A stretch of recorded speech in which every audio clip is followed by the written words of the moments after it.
But moving on, we talk about a Coal India, which did report its Q4 numbers.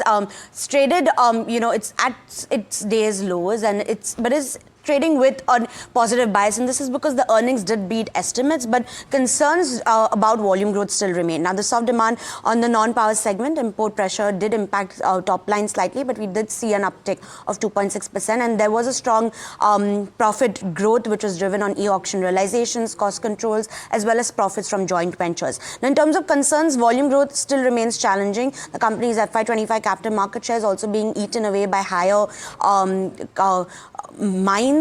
But in terms of your top four numbers, revenue was up 2.6% on a quarter-on-quarter basis. EBITDA, however, saw a 4% downtick, and margins did contract to 31.2% versus 33.4% last quarter. But we've seen a net profit expansion of 13% to over 9,600 crores, which beat the street estimates. Now, what helped revenues? One was a 3.4% quarter-on-quarter uptick in the sales volumes of the company and a 2% uptick in the blended realizations of the company, which stood at 1,702 rupees. However, what dragged EBITDA were higher costs on a quarterly basis. You've seen cost of materials rise 21%, employee costs rise 8%, a 12% rise on the contractual expenses, as well as a 37% uptick in the other expenses. But net profit, we did see the share of the joint venture profits of the companies rise 37% sequentially and stand at 168.73 crores, which aided the bottom line. In terms of the brokerage views, you have Nuvama, which maintained its whole rating, target price at 405 rupees. The brokerage is saying that the triggers are missing and the company needs to grow its volumes, and earning growth could be missing over FY25 and 27 because of these low volumes. Citi also maintains a neutral rating. They have, however, hiked the target price of the company to 395 rupees. They expect limited upside in the e-auction prices because of the coal inventory in the system, and valuations, however, limit the downside, but there is lack of visibility on any triggers on the upside side. Lastly, you have MK, which is the most bullish out of all the brokerages on a Coal India. It's maintained a buy rating, and they expect the production of the company to reach 820 MT in FY26 versus 781 metric ton in FY25. And one of the key reasons why they are bullish is because valuations remain undemanding. Well, that's what we have on something like a Coal India. But moving on, sources are telling NDTV Profit that the Minister of Commerce, Piyush Goyal, is set to meet Export Promotion Council on the UK FTA. Now, my colleague Rishabh joins us with more details. Rishabh, what are you picking up?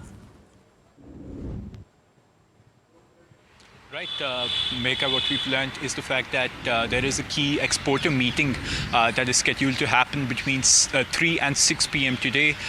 We expect the Commerce Minister Piyush Goyal, as well as the various secretaries in the Commerce Ministry, to come and sort of brief all these various export promotion councils, about 14 of them that come under the Commerce Ministry, on the various opportunities and the sort of next leg of growth that these exporters can tap on, given the fact that that finally, after 3 years, the UK-India FTA has been now formalized. Though such a meeting is routine, it is crucial because UK is in talks with also the US, is what we're hearing. This is a very, very historic deal that India has also cracked with the UK. So very, very important deal with regards to that. What exporters are also seeking to gain from this meeting is more clarity, right? A full document of the FTA is not out yet. So the exact contours, how one can tap this opportunity, if there'll be a streamlined portal that might open up for exporters, all of those questions are up in the air, and that is something that now exporters and various industries, from steel to engineering goods, from pharmacies, from the pharmaceutical industry to sporting goods, all of them can now tap this opportunity with regards to the UK FTA. Separately, on the Commerce Ministry side, what we're also hearing is the fact that the CIM, the Commerce Minister Goyal, might also be headed to the US in the week of May 19th for advancing the BTA talks, the bilateral trade agreement talks with the US. So that is also something that might come up in today's Export Promotion Council's meet. Thank you, Rishabh, for giving us those details. But why we have you with us, the Competition Commission of India, or the CCI, has also tightened its grip over e-commerce and quick commerce platforms by introducing stricter rules against predatory pricing and zero pricing tactics used by players something like Zomato, Flipkart, Zepto and Blinkit. What can you tell us about this? Correct. This comes after the CCI issued a notification yesterday. What they've basically done is they've notified the regulations for determining the cost of production.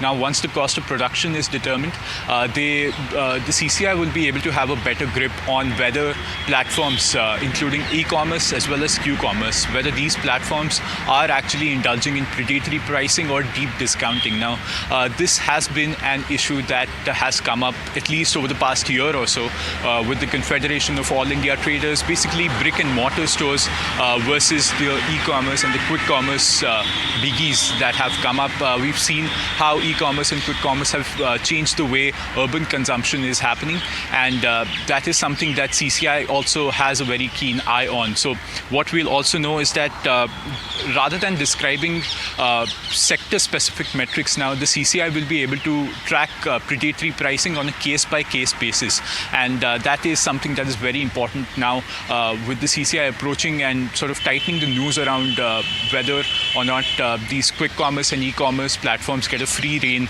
in terms of deeply discounting and hurting your mom and pop neighborhood stores.